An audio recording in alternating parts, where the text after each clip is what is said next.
Bengals fans, buckle up, this one hurts. Before we dive into the ugly details, subscribe to the channel, hit like, and tap the bell icon so you never miss a Bengals update. The Cincinnati Bengals just suffered the worst defeat in franchise history, a crushing 48-10 blowout against the Minnesota Vikings. From the opening kick, turnovers buried this team. 5 fumbles and 2 interceptions, 1 return for a touchdown, left the offense with no chance.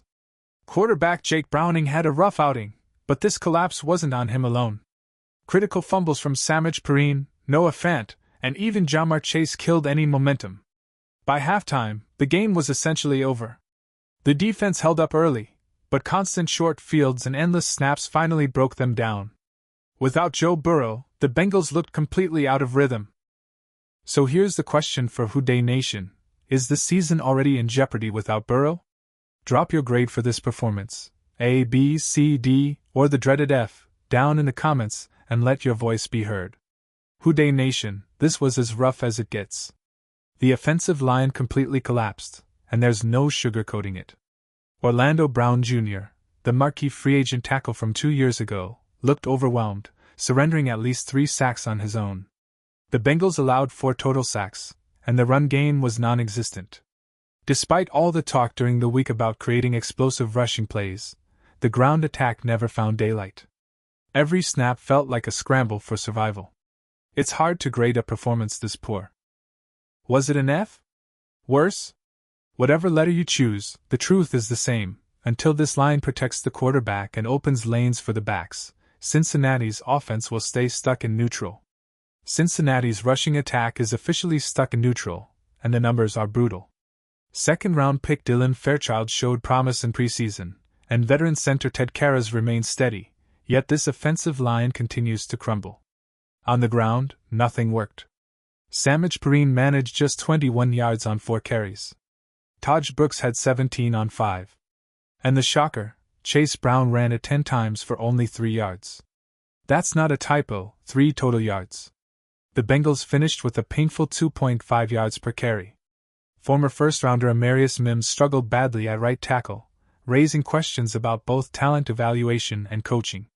It's especially frustrating because the defense opened strong, only to watch the offense cough up 5 turnovers and fall 48-10. For a team with playoff expectations, this is hard football to watch and even harder to explain. Let's talk defense, because the story there is frustrating.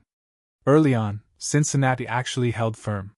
The unit showed real grit in the first half, even after a few questionable flags, like a holding call on Demetrius Knight and a low block penalty on Dax Hill that looked debatable at best.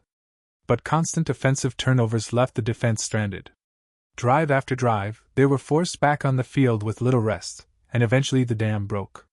By the second half, Minnesota's offense found its rhythm while the Bengals' defenders simply ran out of gas. It's a cruel twist. The side of the ball that opened strong was undone by sheer exhaustion and a lack of support from the offense. Breaking down the drives tells the real story. Minnesota opened with a touchdown, but Cincinnati's defense then forced back-to-back punts and allowed only a field goal on the next series. Realistically, the Vikings should have had about 17 points by halftime. Instead, because of repeated offensive turnovers, the scoreboard read 34-3. This collapse isn't on the defense. They battled until exhaustion set in. The offense, meanwhile, never gave them a chance. That leads to the bigger question: is head coach Zac Taylor feeling the heat? The Bengals looked unprepared, as if practice barely happened all week. Yes, players must own 5 fumbles and 2 interceptions, but preparation and mindset start at the top. After a blowout like this, it's fair to wonder if Taylor's seat is warming, and how the locker room will respond.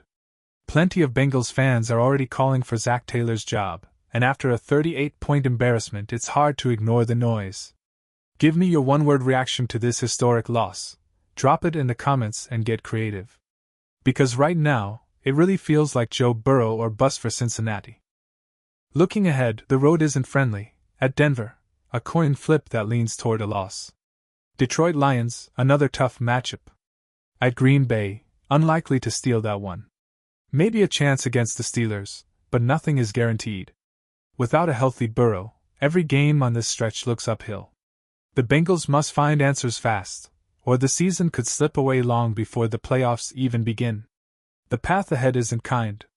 Yes, the Bengals could scrape out wins against the Jets, Bears, or Patriots, and maybe split the series with the Steelers. But late November brings a brutal gauntlet of Bills, Ravens, followed by the Dolphins, Cardinals, and Browns to close the season. Even with optimism that Joe Burrow returns in December, this offense is lifeless without him.